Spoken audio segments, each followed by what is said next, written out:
Shalom. All praise to the Most High Yahweh, Ba'ashem, Yahweh Shai, Ba'ashem Rakakwadash. Double honors to the apostles and elders of Great Millstone who rule well. Peace and salutation to you, Rezo Philek, pushing his word of truth and sincerity. All right, back with another news article here.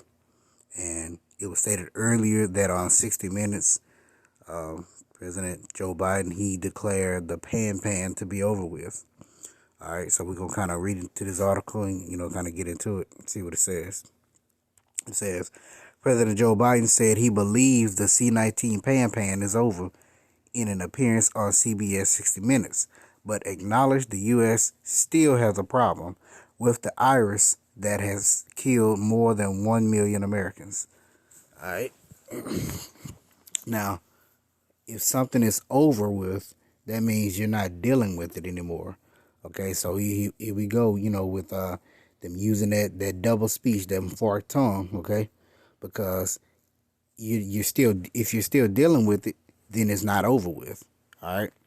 The pan is over, but we still have a problem with C.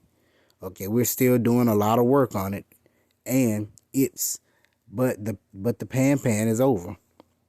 Biden said the U.S. government still designates the C-19 a public health emergency, and World Health and WHO says it remains a public health emergency of international concern, but it's supposed to be over with, correct? See what I'm saying? But the president's comments follow other hopeful comments from global health leaders.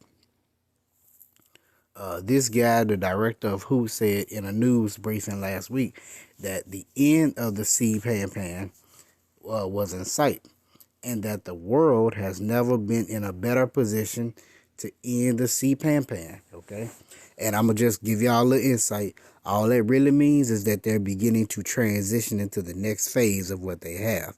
That's all. The C pan did exactly what it was supposed to do. All right. Last week, the number of weekly reported deaths from the CC was the lowest since March 2020. That guy said, "We have never been in a better position to end the pan. We're not there yet, but the end is in sight." Okay, which it's funny that they use that because we can see that the end is near. The end of E's kingdom is in sight also. Last month, the USCCC adjusted the CPAN guidance to urge the nation away from measures such as quarantines and social distancing, and instead focus on reducing severe disease from the CPAN. But the agency says some people, including those who are older, immunocompromised, have certain disabilities or underlying health conditions, are at higher risk for serious illness, and may need to take more precautions. There were about 65,000 new C cases reported each day over the past 2 weeks. Data from Johns Hopkins University shows reported cases are dropping in almost every state across the U.S. About 400 people are dying every day from C, although official case counts are far from representative of true levels of transmission. Forecasts published by C say that the new hospitalizations and deaths will hold steady for the next month. For people hospitalized, the risk of dying fell to the lowest it's ever been during the Omicron wave, according to the study published last week by the CDC.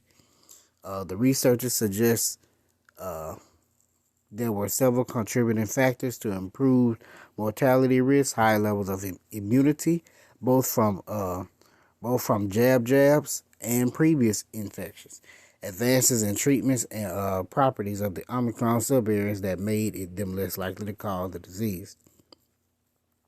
The president told 60 Minutes in the interview aired Sunday, "We had made a firm decision on whether," Salaki says, "we had not made a firm decision on whether or not he would run for re-election in 2024. He said he intended to run. Look, my intention, as I said to begin with, is that I would run again, but it's just an intention. But is that But is it a firm decision that I rather get? That remains to be seen. Okay. President said, "I'm a great respecter of fate, and so what I'm doing is doing my job, and I'm gonna do that job, and within the next time frame that makes sense after the next election cycle, here going into next year, make a judgment on what to do." All right. So he's saying that he don't, basically saying he don't know if he gonna run again. All right. He's taking it day by day. All right.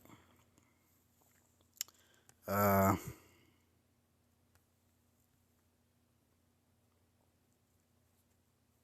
the rest of it, they talking about some classified documents. Um, but hey, he's doing his job. He's doing everything that he's supposed to do. All right, because you don't know if he's gonna run again. He's doing a perfect job on pushing Babylon the Great to where is it now? Okay, as far as prophecy wise, okay. But just know that he uses a forked tongue. Okay, that's another part of his weaponry. He says one thing and does another. So they say the end is in sight, which we know that the end actually is in sight. The end of Esau's kingdom is in sight. Okay, but all they're saying is, hey, the CPAN did his job. We're about to move into the next phase. Okay, the next phase, which they've already been introducing the CBDCs, the central bank digital currencies. Okay, digital currencies, everything going digital. Okay, and getting ready for that CHIP. All right, that Haragma. All right, but this is why I say, do you believe what he says, or do you believe what the Lord says? This is 2 Ezra chapter 15, verse 11. It says, "But I will bring them with a mighty hand and a stretched out arm, and smite Egypt with plagues as before, and will destroy the land thereof. Egypt shall mourn, and the foundation of it shall be smitten with the plague and punishment that the Most High shall bring upon it." Okay? So the Lord is going to bring a mighty plague. And he said he's going to smite Egypt with plagues as before. So the reason why I brought that out is because this is not the end, okay? Just because you might see the end in sight on this one, the Lord got Yahweh Shemashah has so much left in store, okay, for this place. Yeah, so much left in store. Let's see. This is Sirach chapter 12, verse 10. "Never trust thine enemy, for like his iron rusteth, so of his wickedness." You can't trust nothing these people say. Okay? If these devils are speaking for your good, you can't trust it. Okay, because he that is evil to himself, to whom will he be good? Like the scripture says. Okay.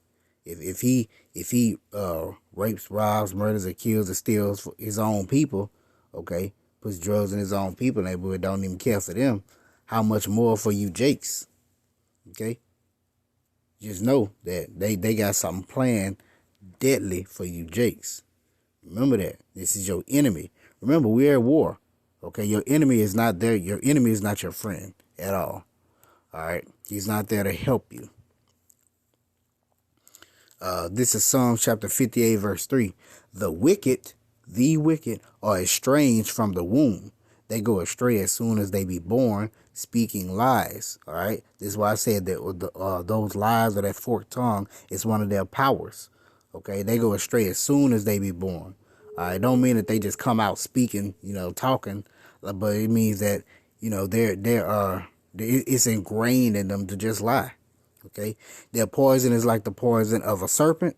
They are like the deaf adder that stoppeth her ear, which will not hearken to the voice of charmers, charming never so wisely. You can't tell them anything. All right, it's like a serpent. Okay, they will slick, sly, easily con their way into getting you to believe it, and then they gonna kill you. Simple as that. All right. Let's see. This is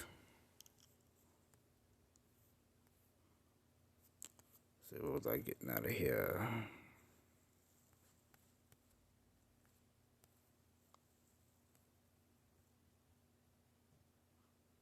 Psalms 55 verse 21.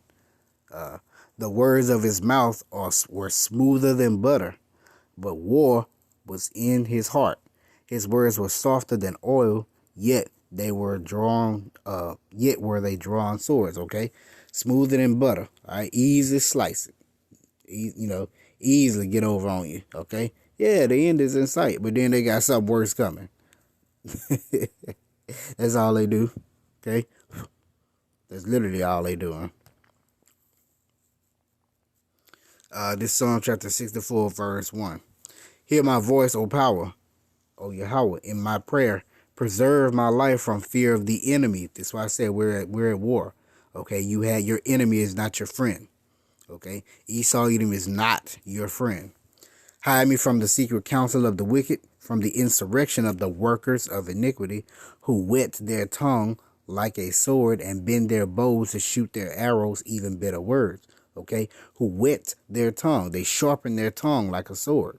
Okay, they do through their policies. Okay, through their unrighteous decrees, through their counsels, through their laws. Okay, that they may shoot in secret at the perfect. Certainly do they shoot at him in fear. Okay, they want you to the elect. Okay, they want you, especially you Jakes in general, but they definitely want the elect, but they can't have them. Okay, they shoot in secret at the perfect.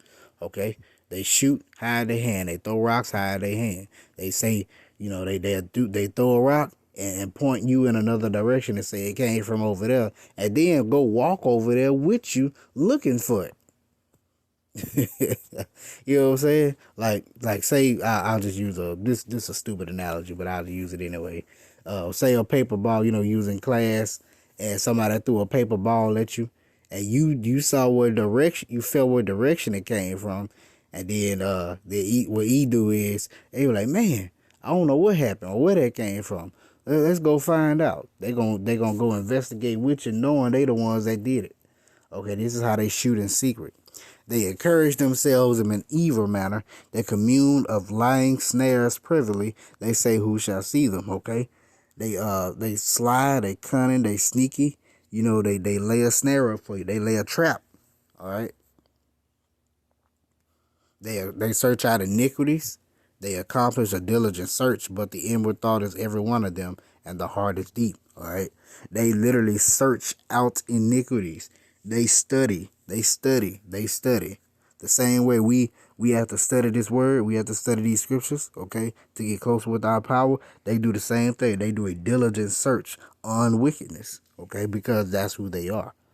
All right. So that's why you can't believe anything that they say. All right. But yeah, this was just a quick lesson. When I heard about them saying that the pan is over with, I just thought it's funny that they say it's over with, because they have so much more that they plan on coming and bringing down on the people of the world, that it's funny, because it's literally it's over with. Hey, we got worse coming. That's all that's really happening. All right, so call all y'all about Shema Shabbat Shemakak with Dash. I hope you edified. Shalom.